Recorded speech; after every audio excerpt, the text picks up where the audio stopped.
તો હેલો મિત્રો, સ્વાગત છે તમારું આજે એક નવા મિની વ્લોગમાં। તો આજે આપણે આવી ગયા છીએ રામદેવ પીર મંદિરની જગ્યામાં। બ્લોકનું કામ થોડું હતું બાકી અને પાઇપ ફિટિંગનું કામ બાકી હતું। તો આવી ગયા છીએ રામદેવ પીર મહારાજની જગ્યામાં। જુઓ, આ સરસ મજાની રામદેવ પીર મહારાજની જગ્યા છે। આ રામદેવ મહારાજનું મંદિર છે મિત્રો। તો આજે આપણે આવી ગયા છીએ થોડું સેવાનું કાર્ય કરવા માટે મિત્રો।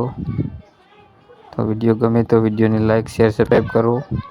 જો આ રામદેવ પીર મહારાજની જગ્યા છે, પાછળ પણ સરસ મજાનું કામનું આયોજન કરેલું છે। જો આયુષભાઈ પણ બ્લોક આપી રહ્યા છે। તો સરસ મજાનું કામ થોડું બાકી હતું। તો આજે નળીનું કનેક્શન પાઇપનું આપી અને ઉપર બ્લોક લગાવી દીધા છે મિત્રો। તો વિડીયો જોવાનું ભૂલતા નહીં। જય રામાપીર, જય અલખતાણી, જય બાબારી।